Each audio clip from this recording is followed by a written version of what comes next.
Hola amigos de En tus propias palabras, soy Alejandro Ruiz y ¿saben qué?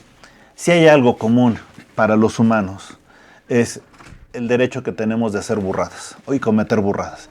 Siempre nos lastimaremos de formas mil y un increíbles.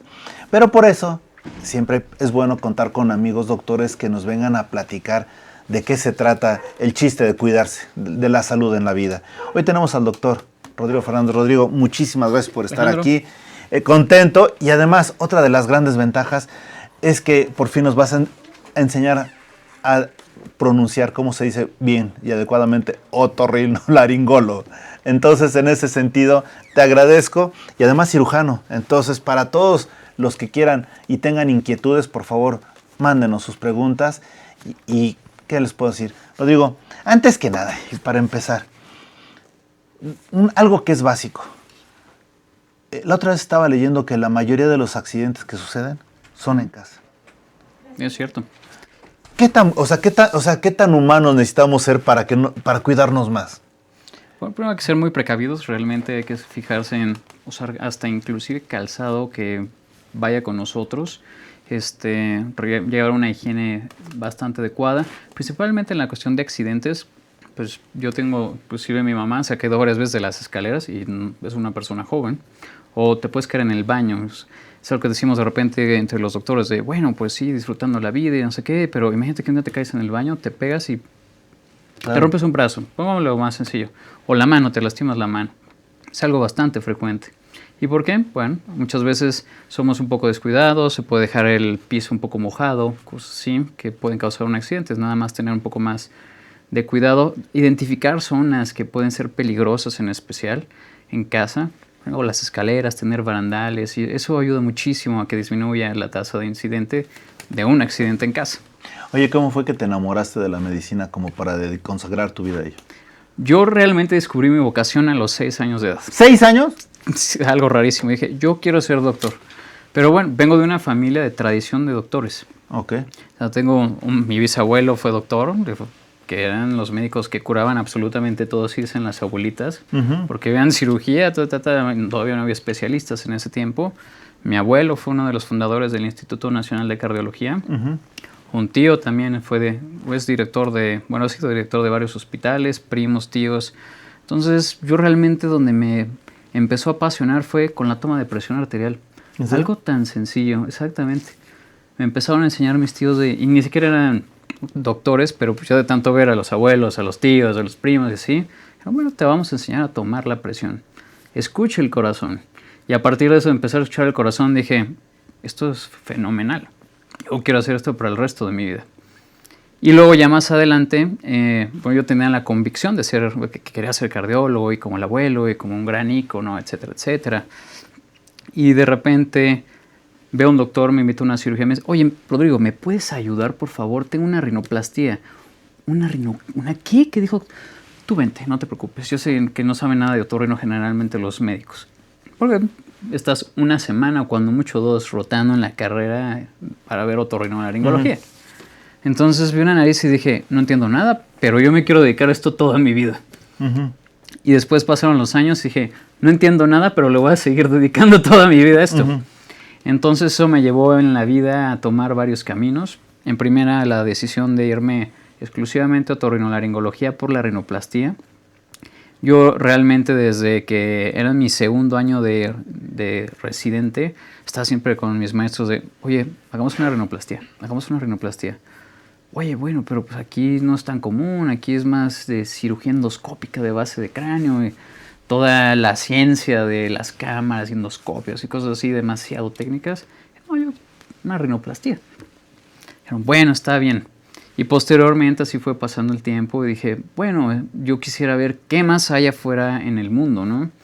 Y eso me llevó a Turquía. Estuve allá después 2 años, me dio una beca el presidente, en ese tiempo el presidente de la Academia Europea de Cirugía Plástica Facial, se llama el profesor Fasil Apaydin, que es una eminencia en rinoplastía a nivel global. Y allá me quedé 2 años, estuve en Turquía, en la ciudad de Izmir, anteriormente conocida como Esmirna, y después me fui a Canadá, a la Universidad de Toronto, a Toronto, Canadá. Nada más 2 preguntas ahí. Cuando vas a Turquía, ¿tú hablas turco? No. Inglés. Sí, no, Turce bilmiorum. Yo no hablo turco. Ah, bueno, digo, qué bueno, Entonces, con esto para llegué. no seguir esta entrevista en turco, sino vamos a seguirla en Gracias, español. gracias. No, gracias. Y la otra, ¿qué tanto? Bueno, un favor, para la gente que nos está viendo, siempre tiene dudas en qué es un otorrinolaringólogo. Por favor, explícanos. Ahora sí, quedánoslo como si fuéramos niños que están aprendiendo con los nuevos libros de texto, ¿no? Claro, por supuesto. Bueno, otorrinolaringólogo viene del griego. Oto, que significa oído, rino de la nariz, laringólogo de la laringe, no del cuello, sino de la laringe, que es el aparato fonatorio con el que nosotros podemos producir sonido y una parte también podemos respirar. Y aparte, después se anexa la parte de cirugía de cabeza y cuello. Entonces, la especialidad es como nuestro nombre, Alejandro. Sí, completo. Larguísimo, otorrinolaringólogo y cirugía de cabeza y cuello. Entonces, realmente largo. Y prácticamente eso es de donde viene y cómo se pronuncia de manera adecuada. ¿Y la rinoplastia? ¿La rinoplastia dónde viene? No, digo, ¿qué es la rinoplastia para la gente que nos está viendo? Para la gente, ok. Bueno, la rinoplastia hay dos tipos de rinoplastia. Una parte que es la rinoplastia que es funcional y la rinoplastia estética. Lo mejor es combinar rinoplastia estética con funcional. No puede ir algo, como yo siempre digo, no puedes tener un espectacular Ferrari sin motor. O sea, necesitas realmente que sea funcional. Entonces, la rinoplastia es el cambio de la forma o de la función de la nariz en la parte externa. Y bueno, después de ahí, la nariz se compone de la parte de la nariz y la parte de los senos paranasales. Pero se llaman paranasales porque están al lado de la nariz. Para significa al lado de la nariz. Sí, claro. Perfecto. Es que es importante para partir de eso empezar con el tema. Después te vas a Canadá a estudiar. Ahí estuvo. Aquí tengo algo que me llama la atención.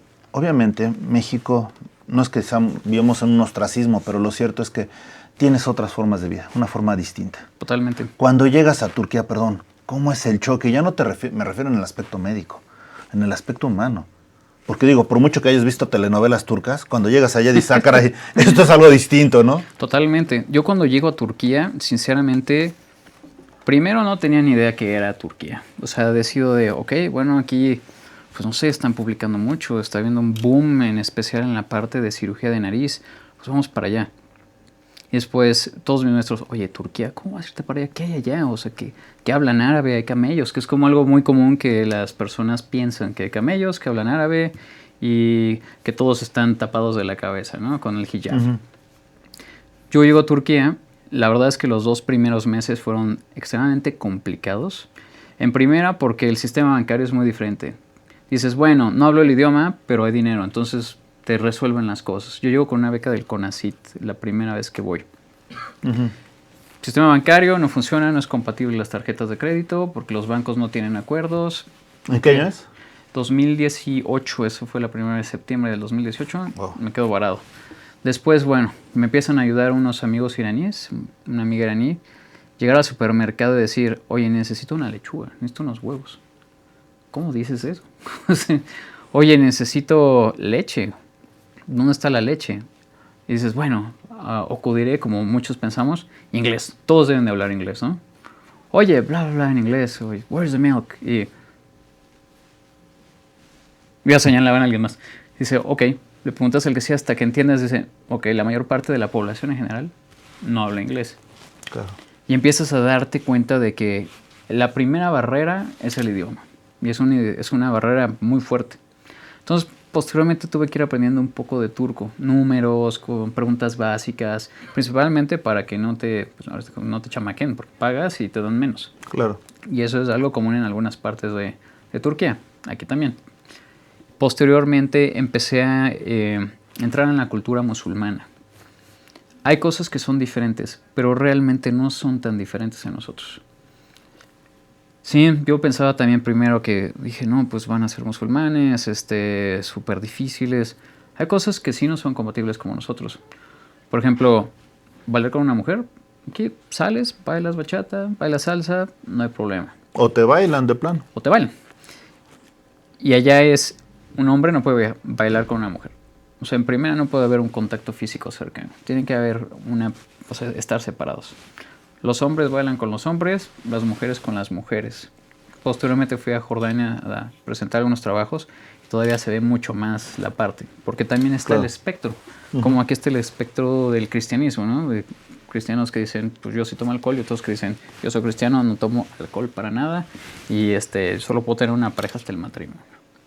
Entonces empiezas a entender que existen espectros también allá, que no hablan árabe, que hablan totalmente turco y que su origen no es de la península arábica, ellos vienen de la parte del lejano oriente, de la parte de Mongolia. Entonces vienen tribus de allá y quedan en la parte de la parte de Anatolia.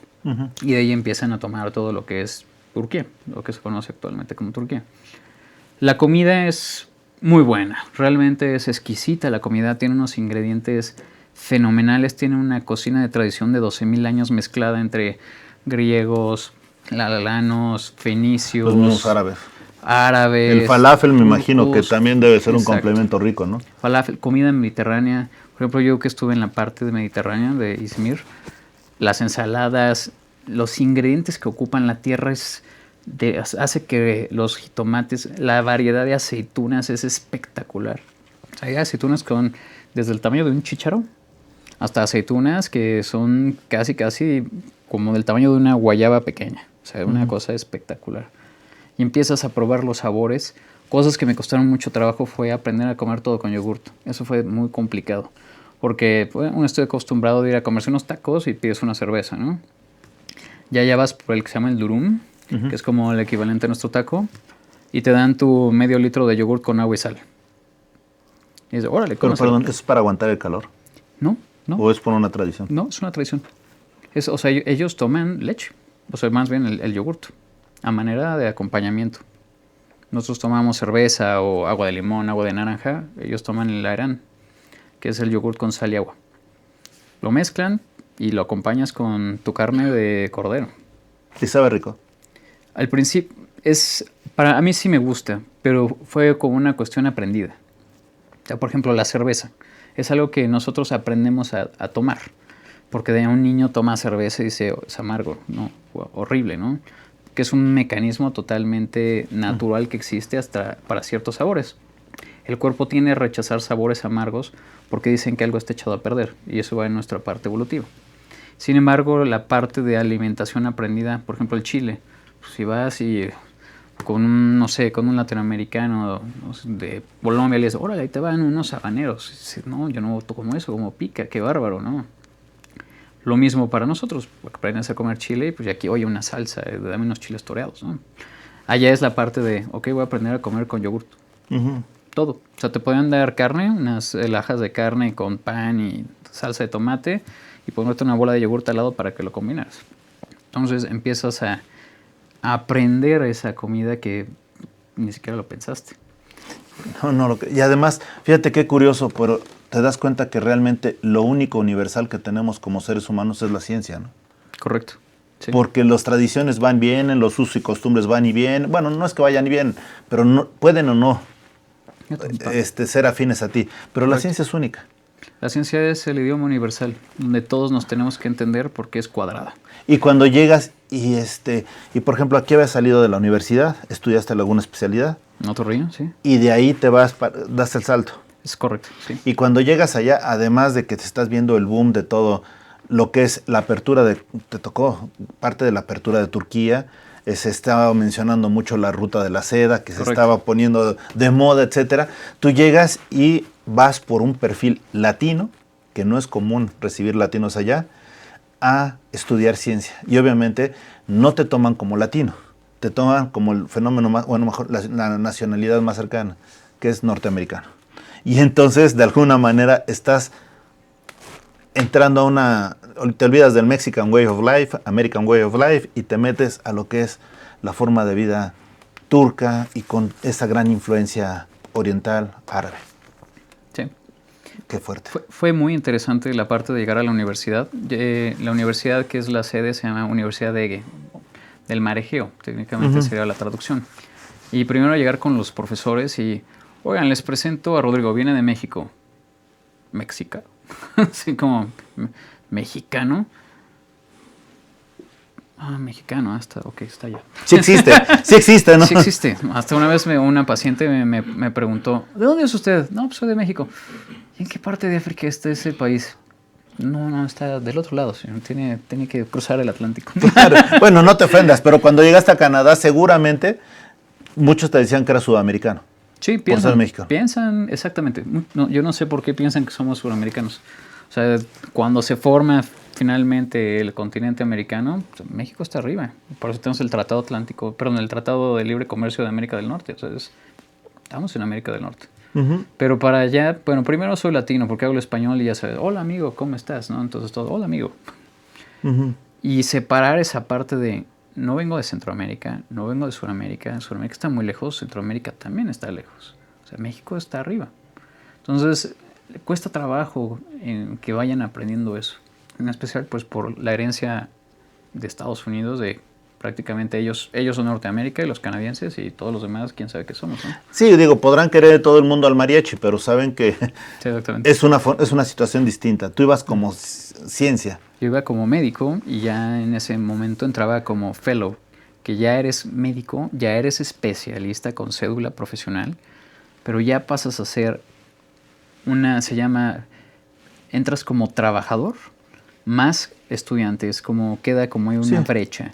Y en esa parte, por ejemplo, me tocaba ir a discutir los casos, se hacen lo que en inglés le llaman ground rounds, aquí no los tenemos, se sientan a discutir todos los casos y empiezan a pasar a pacientes con casos difíciles y se reúnen todos los profesores y los residentes, llaman al paciente y le empiezan a discutir. Es algo muy común en la ciencia, pues, en los países más avanzados en la parte médica.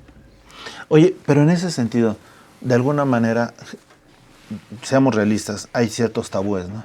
Y entonces dicen, no, que el mexicano es esto, que el latino es esto, etcétera. Probablemente no te identificaban como mexicano, pero sí como un latino. Y desafortunadamente, si algo está funcionando en todo el mundo respecto de los latinos, es que todos nos ubican con narcos. No, desafortunadamente, o sea, digo, son de esas realidades, ¿no? Para mí era el hombre del sombrero, o sea, el hombre del sombrero del huipil. Sí. Pegado con un nopal atrás. O sea, oye, claro. Sombrero, amigo, tú sombrero, ¿traes sombreros? No traigo sombreros, o sea, vengo a estudiar, o sea, tampoco traigo sombrero cuando estoy en mi casa. Sí, si quieres una versión alegre tuya, pues Speedy González, ¿no? Porque además no ibas a salir. Pero a lo que me refiero es, ¿qué tanto te funcionó? O sea, ya sé que estamos hablando de hombres de ciencia, pero todos partimos de prejuicios. ¿Qué tanto te funcionó mostrarte como el hombre de ciencia que eras, médico, y saber que le podías competir al que estaba al lado, que fuera de Alemania o de cualquier otro lado, podías competirles? ¿Qué tanto fue? Ahí, primera en la parte de Turquía, yo llego como pionero. Entonces fue muy raro para ellos primero tener un visitante. No me tocó tanto como en Canadá, que ves Sí, es el mundo. Al de Hong Kong, sí. El mundo entero está ahí, todos hablando. Sí, claro. Que habla chino y así, nos tenemos Lo único que te inglés. cuesta trabajo encontrar en Canadá son canadienses, ¿no? Yo nunca vi uno. Pues sí, por eso te lo digo. Uno. Pero en la parte de Turquía era como el pionero. En ese tiempo ni siquiera estaba pensado que un latinoamericano fuera a estudiar allá. O sea, en especial en la parte de rinoplastia y de otorrino.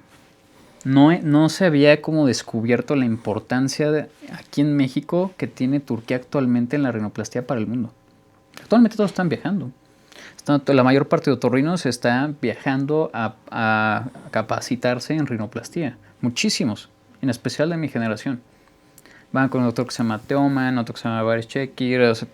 Van a visitarlos y a veces inclusive les pagan $5,000, $10,000 por estar.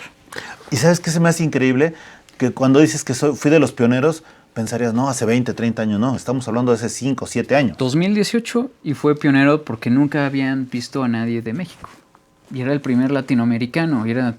Sí han venido alemanes, han venido franceses.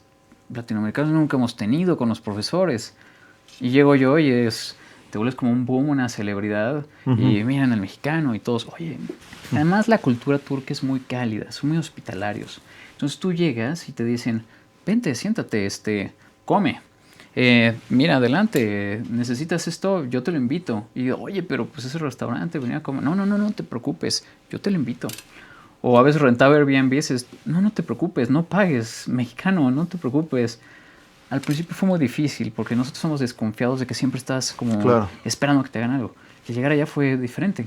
Los profesores también me recibieron así totalmente con los brazos abiertos. Y yo creo que por esa cuestión tan curiosa de cómo es un mexicano. Por ejemplo, me acuerdo muy bien, fue una de las cenas de los profesores, que solo estaban profesores y además eran profesores de alto rango. Y el único no profesor era yo. Y oye, enséñanos a tomar mezcal y qué bueno que viniste y tú eres de los nuestros y oye, me enseñan a preparar el café turco y cosas así que realmente a mí me quedé con un excelente sabor de boca. Porque no lo esperaba. Esperaba como, bueno, viene, como aquí en México, vino alguien de Colombia. Ok, bueno, el colombiano, ¿qué comes? Ok, muy bien, ok, sigamos trabajando. No, ya fue como el mexicano. Y realmente me abrazaron y realmente me adoptaron. Oye, y en ese sentido, ya en las reuniones de médicos, etcétera, ¿qué tanto te sirvió el conocimiento aprendido en México? ¿Qué tan competitivos fuimos para lo que fuiste a estudiar allá? Mi hospital en donde yo me formé no tiene una base muy sólida de cirugía plástica facial. De hecho, a mí me tocó ser jefe de residentes y yo ya tenía la intención de empezar a tener como la parte en la educación de cirugía plástica facial. Realmente llegué con casi nada. O sea, para la cirugía facial, que fue lo que fui a estudiar, pues no. O sea, prácticamente ya me formé. Y después en Canadá ya fue como el refinamiento de lo que aprendí allá. Pero de aquí tener algo, la verdad, Alejandro, no tenía algo en rinoplastia, cero. Y eso es bueno porque... complejo. Y te lo estoy preguntando porque jóvenes que nos están viendo y seguramente padres de familia que dicen, ¿cómo puedo decirle a mi hijo que vaya a estudiar allá o que se haga el mejor si no estamos en las condiciones? Pues aquí ya tienen una opción, Turquía. Turquía, sí, para muchas cosas. Nosotros pensamos, no, Turquía lejos, musulmanes, no, país atrasado. Puede estar atrasado en cuestiones como cualquier país. O sea, hay países que están atrasados y son primermundistas. Pues Estados Unidos, ya vemos todos los problemas que tiene y es primermundista y tiene pobreza y tiene drogadicción. Pero hay países que tienen cosas muy buenas y que tienen desarrollado cosas que otros países no tienen. Y no tienen que ser primermundistas. Turquía se pondría como en segundmundista, a pesar de que no me gustan esos términos. Porque están más desarrollados que nosotros, pero menos desarrollados que Europa, ¿no? Por ejemplo, así es como lo pone. Y en las cuestiones de ciencia, en muchas cosas están mucho más avanzados que nosotros. En cirugía, ¿por qué? Ahorita voy a ver por qué. En cirugía tienen muchísimas técnicas, en especial técnicas quirúrgicas y de procedimientos tanto invasivos como no invasivos, que está más desarrollado. ¿Por qué? Porque es el centro internacional de turismo. Los europeos y también la gente de Canadá y la gente de Estados Unidos viajan a Turquía a hacerse sus procedimientos. ¿Por qué? Porque cuesta un cuarto, un tercio de lo que están pagando en Europa. Por lo tanto, pues recibe una cantidad espectacular de pacientes Turquía y obviamente son demasiado competitivos los médicos, pero extremadamente competitivos. Entonces siempre están publicando, siempre están yendo a congresos, siempre se están actualizando, siempre están siendo, pues como decirlo, las personas líderes y puntas de su especialidad. Y todo eso están siempre conviviendo con los europeos, con Asia, con Medio Oriente, con la parte de África, y van adelante. Por eso van adelante. No, y además recordemos que por la situación que tiene Turquía, es la conexión de dos mundos, ¿no? Del occidente y del oriente. Tan es así, reitero, analizan la ruta de la seda y una vez que, no sé si ya se consolidó o todavía sigue en la etapa de abrir brecha. Que yo sé para 2024, pero bueno, casi, estamos a punto de... Pero una vez que se conecte China con Europa, olvídense, va a ser el punto, el encuentro de... Pues no de dos mundos, realmente el encuentro mundial. El encuentro mundial, de economía, sí, claro. De cultura, espectacular eso, es tan increíble. Y tú habrás sido ahora sí de los pioneros que aprovecharon eso y como latino, te fuiste a Canadá, que reitero, ahí tuviste, ahorita lo platicamos de eso, pero cuando regresas a México, perdón que te lo diga, ¿no te sentiste como había una serie que era La Leona de los Dos Mundos, que era una leona que estaba en casa, se fue a la selva, de la selva a la casa y nunca se encontró hasta el final, ¿no? De la película o de la serie. En este caso, ¿tú realmente no te costó trabajo readaptarte a México? Sí, de hecho, a compañeros que también se han ido a otros países, había un compañero que está en Tijuana y se fue a Australia, decíamos, no queremos regresar. Así decías, no, o sea, tengo una calidad de vida espectacular, yo vivo al lado del mar, porque mira, está al lado del mar, bueno, cuando estaba allá, y yo digo, pues, todos te tratan bien, todo está bien, no te tienes que andar cuidando a las 3 de la mañana que si te asaltan o no te asaltan, la comida está bien, la gente bien, o sea... Realmente viajar por el país era, bueno, en ese tiempo antes de la inflación y del COVID era muy barato. Dije, ok, Regreso a México, ok, ciudad, tráfico, No, etcétera, pues le tocó el etcétera. COVID. Exacto. Yo regreso ya como en el final del COVID, porque estuve casi 3 años afuera. O sea, del 18.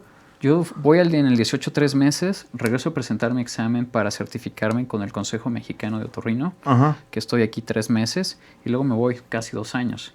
Y de ahí vengo una semana a Estás México. hablando que regresa a México a finales de 2020, principios del 21. 2020, exactamente. O sea, ya constábamos. Pero vine una semana y luego otra vez vámonos a Canadá. Y de Canadá me fui todavía a Sudamérica. ¿A qué parte? Me fui a Ecuador. Fui por mi esposa. Ujú, Bueno, la que actualmente es mi esposa.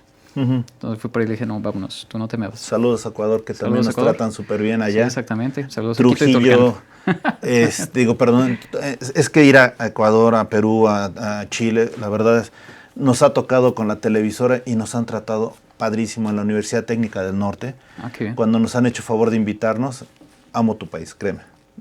Sí. Han sido verdaderamente maravillosos y hay una parte que está pegado con Colombia, lo que es la parte de las Lajas, que es espectacular. Jamás había visto que un panteón fuera tan bonito y yo dijera, ahí me quiero quedar. Fue a Tulcán. De ahí es mi Es que es esposa. hermoso, hermoso, Espectacular hermoso. ese Y panteón. por cierto, aprovechando esto, saludo a mis amigos de la red de Ciencia Naturaleza y Turismo Resinatur, que tiene sede en Tulcán. Entonces, no, ya está, ya vamos a divagar de otras cosas. Pero, No, sí, pero te digo, encantado. la ventaja es que tienes eso, ese gran aprendizaje. Y perdóname, se me hace maravilloso. Y llegar a México, tienes ahorita la posibilidad, según yo, de ser profesor, Sí. de ser asesor, porque no es lo mismo el que está ahí clavado que el que asesora, que es distinto, ¿no? Y obviamente la oportunidad de hacer cirugías. No, me parece que tienes un futuro para México espléndido, espectacular. Sí, es una de las cuestiones de las cuales dije, ok, mi país necesita desarrollo en esto. Digo, afortunadamente todos como que empezaron a ver a Turquía y empezaron a traerse técnicas, pero sí empezamos a desarrollar eso. Y varios de mis colegas sí me llaman y me dicen, oye, ¿qué opinas de esto? ¿Qué opinas de este caso? ¿Qué puedo hacer aquí? ¿Qué puedo hacer acá? O inclusive ya hay profesores que me han dicho, ¿te pudiera ver operar? ¿Me enseñaré a hacer unas cosas? Obviamente sí, muy bienvenidos sean. Pero estamos hablando que son profesores que tienen 50, 55 años. O sea, Bueno, pues qué bendición para ti, maestro, porque tener la oportunidad de ser un maestro es lo que todos quisiéramos, ¿no? sí. Y tú lo tienes, además, obviamente por la juventud que tienes, porque estás chavo, dices, oye, qué padre, ¿no? Porque lo que sigue son 10, 15 años de asentar las técnicas que aprendiste allá y hacer las propias, ¿no? Exactamente. Y empezar a desarrollar, porque nos toca desarrollar. O sea, hay cosas que son compatibles con las cuestiones de la nariz turca, que no tienen nada que ver con la nariz latinoamericana. Entonces, yo cuando empiezo a adaptarme a México de nuevo, decir, ok, vamos a aplicar estas técnicas aprendidas en Canadá o en Turquía, o me empiezo a dar cuenta de que, ok, creo que no somos nada parecidos. En la parte de la nariz tenemos una piel gruesa, tenemos unos cartílagos débiles, allá sacaban pedazos de cartílago y hacían se transformaban la nariz completamente. Aquí se abre la nariz y sale un pedacito chiquitito y dices, Dios mío, vamos a hacer milagros porque no tengo idea qué puedo hacer con esto. Entonces, se empieza ya el desarrollo de cómo somos nosotros, qué tenemos nosotros, cómo podemos mejorar esa parte de nosotros, nuestras diferencias anatómicas. O sea, nosotros totalmente no tenemos genes de Medio Oriente tan marcados. O sea, tenemos genes latinoamericanos, o sea, tenemos una nariz tipo aguileña, que es algo muy común en nuestra población. Entonces, no es compatible con la de acá. Y es donde tenemos nosotros la parte y obligación de empezar a desarrollar esa parte científica y ponernos a la vanguardia también. Perdóname, ahorita que estás hablando de la nariz, me recuerdo mucho la película de Jim Caviezel de La Pasión de Cristo. Oye. Cuando le dicen, oye, perfecto, pero cuando lo último que detallaron, el último aspecto que cuidaron, porque no les había votado, era que la nariz no era... Sí, es totalmente no era caucásica, la misma. No, es una nariz de Medio Oriente. Exacto, entonces dijeron, no, la nariz que debió de haber tenido Cristo era esta. Correcto. De hecho, salió, si me lo recuerdo, en National Geographic, o muy interesante, no me acuerdo cuál de esas dos revistas hace muchos años. No se preocupen, es su programa, pueden meter goles, ¿eh? Ni siquiera lo editen, chavos, no hay problema. Ajá. O sea, bueno, venía eso y venía así de, oye, ¿cómo debió de haber sido el rostro de Cristo? ¿No? ¿Te acuerdas? Sí, claro. Famoso. Y dices, pues tiene razón. Uno, los ojos tienen que ser aceitunados porque es como el típico color del iris de la gente de Medio Oriente, y en especial del Mediterráneo, del área del Mediterráneo. O sea, estamos hablando que Cristo pasó del área que actualmente es Turquía, Siria, la parte de Israel, bajó también a la parte de Jordania. O sea, todas esas partes en donde dices, ok, como que no tienen los ojos azules y el cabello rubio, ¿cómo es posible que tenga una nariz tan afinada? O sea, vas a Medio Oriente y son narices enormes. O sea, Turquía tiene el récord de la nariz más grande del mundo. Bueno, una población tiene la nariz más grande del mundo. Entonces, no, pues no, Jesucristo no pudo haber sido definitivamente así. O sea, las tribus árabes, que inclusive se considera, si lo pueden editar, que los israelíes son una parte de las tribus árabes. Sí, claro. O sea, no es como que llegaron a una parte misteriosamente de una nave espacial, sino también son los pueblos que conviven ahí. Y obviamente tienen un intercambio genético y finalmente pues, la raza es una raza del Mediterráneo. Entonces sí, esa nariz que dicen, ok, Jim Caviezel, no queda. Efectivamente, y eso fue de las cosas que ahí fue cuando más reflexionamos en que dices, bueno, es que nosotros tenemos tanta influencia del hombre caucásico, del hombre occidental, Exacto. que eso nos olvida otras situaciones, ¿no? Y me parece válido lo que tú estás comentando. Y por ejemplo, otra de las cosas que, permítame un segundo, nada más nos estaba haciendo una consulta producción, es una pregunta que nos están haciendo favor de hacer, Claro. nos llegar antes que nada a tus redes sociales para la gente que nos está viendo, por favor, antes de continuar. Nada más que mi celular está allá. Bueno, no, pero las redes sociales, tus redes sociales. Claro, yo estoy como Dr. Rodrigo Fernández Pellón en Instagram, facialplasticsolutions.com en la parte de internet, de la web, y también me encuentro yo localizado en Hospital Ángeles Roma, en el consultorio 403. Ahí es donde estoy yo. Sean bienvenidos. Excelente. Oye, ya has dicho algo importantísimo. ¿Qué tanto normalmente nosotros pensamos que las cirugías deben de ser con lo que tiene el cuerpo, ¿no? Pero qué tantas cosas artificiales nos podemos poner? Porque, por ejemplo, cuando hablas de prótesis y todo, estás hablando de que son cuestiones que no son, obviamente las prótesis son algo que agregas de afuera hacia el cuerpo. Correcto. Entonces, en esta cara que es tan sensible, en esta parte que es tan sensible, ¿qué es válido como material utilizar? Es muy diferente dependiendo la parte de la cara donde se le pone una prótesis. Que hay prótesis que, por ejemplo, se ponen implantes de mentón de Silastic, que es una silicona a grado médico. Existen uno que se llaman Gore-Tex, que inclusive lo tienes en los zapatos, o sea, zapatos con Gore-Tex, guantes con Gore-Tex, que se ponen también en la parte del mentón, o se pueden llegar a poner en la parte de los pómulos, o inclusive en el ángulo de la mandíbula. Hay otros elementos también, como se llama PDS, que se lo ponen en la nariz. Yo no pongo nada de eso, y yo creo que estamos muchos colegas en contra de poner cualquier prótesis en la nariz, inclusive del ácido hialurónico, que es un tema muy interesante con el tema de la rinomodelación, en especial porque la nariz no le gusta mucho. O sea, y cuando digo no le gusta mucho, empiezas a formar complicaciones como abscesos, o empiezas a tener otros problemas mucho más graves como extrusión de los implantes. O sea, empiezan a salir por la piel y se ve como de película de terror que se les empieza a salir el implante. Afortunadamente no es tan común en México, pero sí es muy común en países asiáticos, como por ejemplo Corea del Sur. Corea del Sur, debido a que tienen narices demasiado pequeñas, empezó el boom y empezaron a ocupar mucho implantes plásticos. Pero empezaron a tener muchos problemas con los implantes plásticos. Entonces, cara no hay tanto problema, la piel es gruesa, aguanta más, nariz definitivamente no aguanta. Y ahí, esos son los implantes. Podemos pasar actualmente a lo que es el fenómeno, y eso sí se está viviendo en especial en la Ciudad de México y en todo el país, de la rinomodelación, que agregan el ácido hialurónico, que se puede poner en otras partes del cuerpo de manera extremadamente segura, pero cuando se pone en la nariz, y en especial por alguien que no sabe, se vuelve catastrófico. Y cuando me refiero a catastrófico es pérdida total de la nariz, puede ser, o pérdida parcial de algunas partes, donde se pierde el ala de la nariz, la punta de la nariz se necrosa totalmente. Y entonces ya entra cirugía a reconstruir al paciente. Ese es un fenómeno que está sucediendo y es debido a que no está bien regulado, porque un dentista te lo puede poner un dermatólogo, te lo puede poner la señora del cabello. Y dices, bueno, ¿quién sí realmente de ellos debería de hacerlo? Y dice, ok, bueno, la persona que sepa hacerlo, que está certificada, que sabe manejar una complicación, no cualquier persona, que te está poniendo un producto de alta calidad y no cualquier producto. Muchas veces simplemente ponen cualquier producto, inclusive hasta de cubetas. O sea, hay ácidos hialurónicos que los venden en cubetas, lo absorben y se los ponen y luego acaban el paciente con pérdida de nariz. O sea, y es muy drástico, es terrible. Rodrigo, pero por ejemplo, ahorita que me llamó mucho la atención, hace poco leía que hay una artista, influencer o como quieras llamarle, que se hizo más de 100 operaciones para quedar como la Barbie. Ok, sí, conozco. Como la muñeca Barbie. Pero por ejemplo, cuando estás operándolo, y quizás vaya a ser una tontería, pero lo comento, tienes que irte en ese tipo de cosas, cirugías estéticas, funcional lo que es, pero es estética. ¿Tienes que irte por partes para hacerlo o tienes que hacerlo todo en conjunto?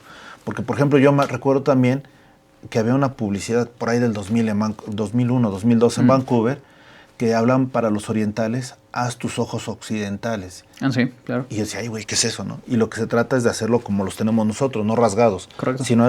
Pero entonces en el caso de esta chava que estoy diciendo, de la influencer que quiso hacer como Barbie, pues obviamente hacer eso tienes que operar aquí, acá y todo.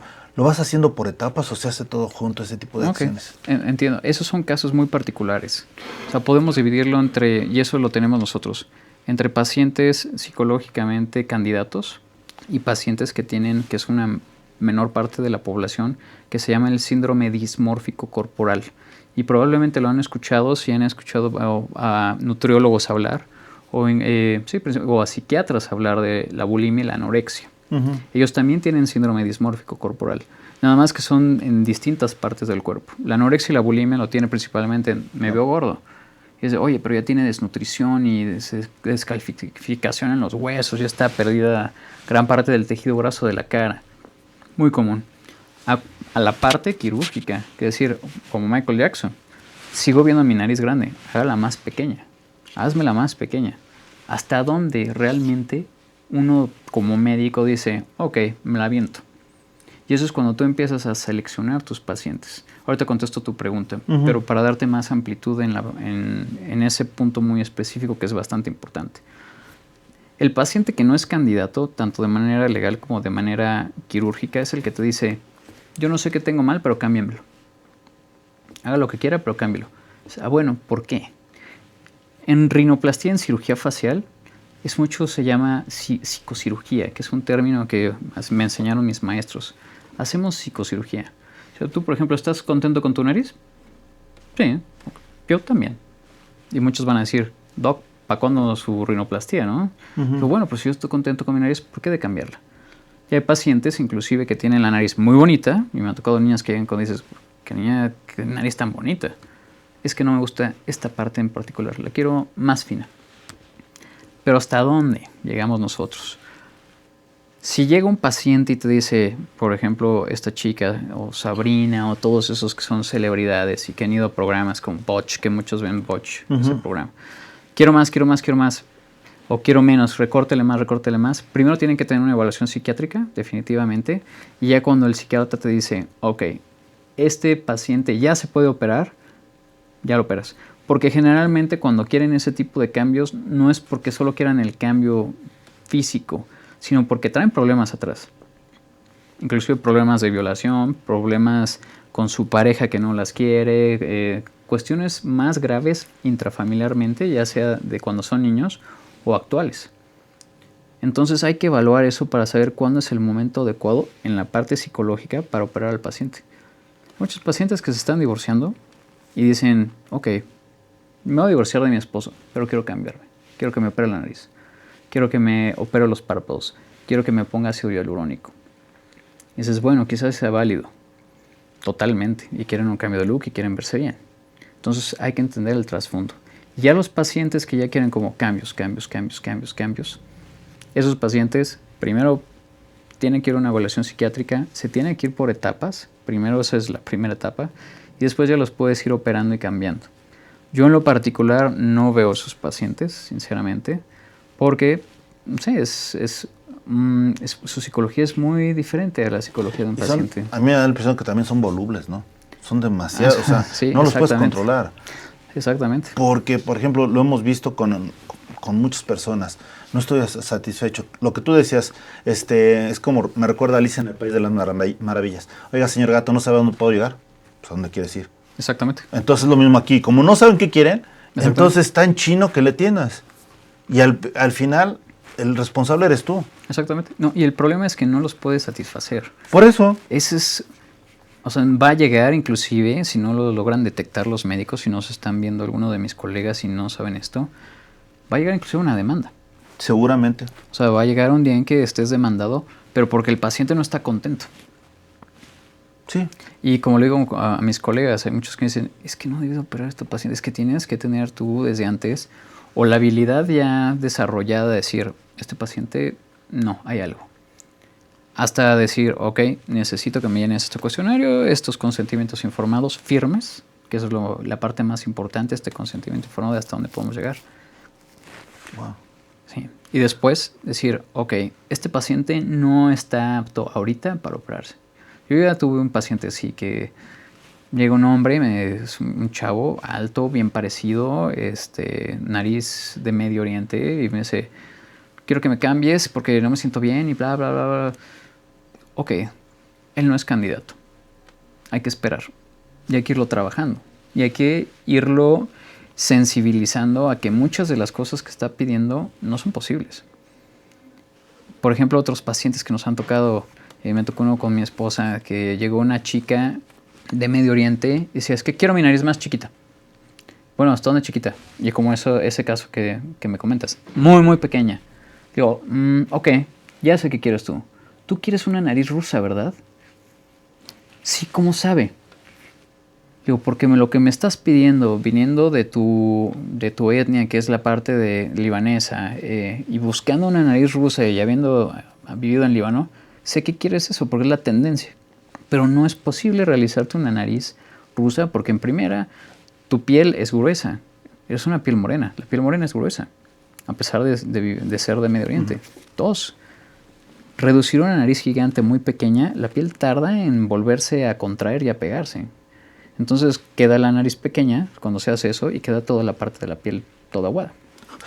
Oye, perdón, también recuerdo mucho, y esto yo creo que lo has de ver, si tienes buena memoria recordarás que hubo una artista, dejémosla así, que por el consumo de cocaína se destrozó la nariz. Sí. Pues, y pues obviamente la veías y decías, oye, pues le dejaron para un pellizco la nariz porque realmente pues ya no se puede poner nada, ¿no? Exacto. Yo vivo, por ejemplo, muchos pacientes con cocaína en Canadá, que eso es lo que me enseñó mi maestro, que llegaba a ser tan severo el caso que no solo ya no había nariz, ya el paladar estaba perforado. Estaba comunicada la boca con la nariz, ya solo con la lengua podían tocar arriba. La cocaína se come la nariz, y se come la nariz porque los vasos pequeños se van trombosando, se van llenando de pequeños coagulitos, que eso es como lo podemos traducir, pierde irrigación, se va perdiendo, se va perdiendo, se va perdiendo. El problema es recuperarlo después, reconstruirlo después. En primera no va a llegar a ser una nariz normal. O sea, no hay forma. Tienes que pedir prestado de la frente, de las costillas y empezar a recuperarlo. Pero no se puede porque se pierden los tejidos que están soportando la nariz. Entonces muchas veces llegan solo a decirle, bueno, queda la prótesis. Es lo máximo que se te puede ofrecer. No hay cómo. Pero fíjate que de la misma prótesis, y yéndome al programa que mencionabas que es Botchet, algo así. Sí. O como no recuerdo cómo se llama. Ahí había una persona que tenía la nariz de Skeletor o del malo de Harry Potter, ¿no? Sí. Porque ya realmente no tenía nada. Y cuando dijeron, es que yo quiero ponerme una prótesis para tener nariz, ¿no? Dicen, es que ya no hay nada que te lo detenga. El problema es eso, ¿cómo te lo ponemos, no? Exactamente. El problema es dónde ponerlo, es dónde sostenerlo. Entonces llega a ser un problema dónde sostenerlo. Sí se puede sostener, pero tienes que buscar como formas de ponerse pegamento antes de ponerse la nariz. O sea, se vuelve una cuestión muy complicada. Pero ya reconstruirlo con tejidos es a veces imposible. Por eso se busca ya las prótesis de silicona. No, digo, qué fuerte para eso. Y pregunta, como médico, como cirujano en las manos, tienes la posibilidad de hacer milagros. ¿Qué operaciones has dicho? No, de plano, no me la creía y increíble cómo quedó. Bueno, hay una, no es tan increíble, pero recuperamos la nariz. Un paciente que se quedó en un hospital, bueno, lo operaron y se empezó a complicar. Y acaba en terapia intensiva, voltado para abajo, se necrosa la nariz y se necrosa un pedazo del cachete. Sí, oiga, doc, ¿puede hacer algo por mí? Sí, claro que sí, con mucho gusto. O sea, vamos a reconstruirlo. Y hubo que girarle colgajos, ponerle acá, jalar para acá. Dije, ok, de cómo estaba ahorita, que sí fue bastante el avance, quedó bastante bien. O sea, no tenía nariz, o sea, no había todo este pedazo de la nariz, se encontraba totalmente perdido. Y todo este pedazo del cachete, de la piel del cachete, estaba perdido. La mejilla había desaparecido. Son los casos más gratificantes que he tenido. Pues bueno, ya lo saben, hay un experto aquí y ahora sí que es 100% mexicano. Aprovechen el conocimiento. Luego te agradezco muchísimo que hayas estado aquí con nosotros. Me quedo con muchas más dudas. Y varias dudas, pero pues, obviamente el programa no da para tanto. Lo que sí es que si ya tienes la oportunidad de compartir el conocimiento, hazlo, maestro, porque realmente lo necesitamos muchos. Me ha tocado ver aquí personas casos durante este tiempo que llevamos en la televisión que son mordidos o por perros o que han tenido accidentes y desafortunadamente son mal atendidos o simplemente por cuestiones distintas son mal atendidos y luego llegan y aquí tratan de hacer las reclamaciones, pero no podemos porque le faltó conocer a alguien como tú capaz de apoyarlos. Entonces busquen a la gente especializada, busquen a las personas que en un momento realmente pueden cambiarle, que pueden atenderlos de manera satisfactoria. No se la jueguen. Hay que improvisar, pero sobre todo no hay que escatimar en la salud. La salud es una y desafortunadamente la vida no regresa. Entonces te agradezco mucho. Ojalá que tengas, que las personas entiendan esta situación y solo me queda una pregunta que hacerte, Rodrigo. En tus propias palabras, ¿quién eres? Bueno, yo soy una persona muy apasionada de mi trabajo. Realmente amo mucho lo que es la parte de rinoplastía. Prácticamente me dedico de lunes a domingo a eso. También soy una persona de casa. Me gusta mucho estar con mi familia, con mis padres. Cada vez que los veo, realmente los abrazo y les mando un gran abrazo. Y a mi esposa, que la amo muchísimo. Y no, pues hasta te viene a echar porras, digo. Pues. Aprovecho que esté con los pompones. Sí, exacto. Ajá. Que le agradezco mucho porque realmente me ha dado un apoyo muy importante en mi carrera, en especial en la parte de profesión, que ha sido muy difícil, porque tener que aguantar a veces estar 9 horas en un quirófano, más salir a ver pacientes después de consulta, más córrele y otra vez, más vente al programa en tus palabras y después regresar y ver otra vez. Eso sí es prioridad, perdóname, eso sí es prioridad. Sobre todo dijimos, este día es para ti. La verdad, échale muchas ganas, te agradezco mucho. En lo personal te agradezco el ejemplo que le estás dando a los jóvenes. Hace unos meses escuchábamos a alguien que condenaba a los aspiracionistas, pero tú, si no hubieras sido por tu aspiración, no hubieras llegado a ser quien hoy eres. Y todo lo que falta. A mí me dijeron, no, Turquía, no, eso no puedes, no te van a dar la beca, no vas a ir. Digo, pero yo quiero. Y desde los 8 años dije, yo me quiero ir a estudiar al extranjero.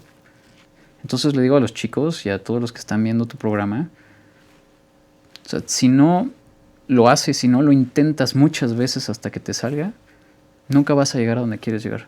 Y lo que decías de Alicia en el País de las Maravillas, todo depende de donde quieres llegar. Efectivamente. Y ahorita dijiste tu programa, ¿no? Realmente es tu programa que nos estás haciendo a favor de platicarlo. Te agradezco mucho. Saludos hasta el Carchi, allá en Ecuador. Saludos. Un besote a todos. Y bueno, gracias, Rodrigo, por haber estado Alex, aquí. que te mejores. Y sobre todo, gracias a ustedes que nos han seguido. Más que hoy hablar de la palabra de otorrinología, etcétera, lo que hablamos es con un ser humano que está aprendiendo, que es especialista en medicina y que puede ser la solución para muchos de ustedes. Y obviamente, siempre habrá la posibilidad de apoyar. ¿También apoyas a las personas que no tienen recursos? Sí, en muchos casos digo, no se cobra ya. Entonces, por favor, no se queden con la duda. Asistan, ya tienen sus redes sociales y lo único que me toca a mí es ya despedir el programa y decirles muchísimas gracias. Gracias a todos ustedes por asistir al programa. Muy bonita tarde y muy bonita tarde para su familia también. Que tengan muy bonita día. Gracias, todo va a ser bonito. Hasta la próxima. Todo es bonito. Gracias.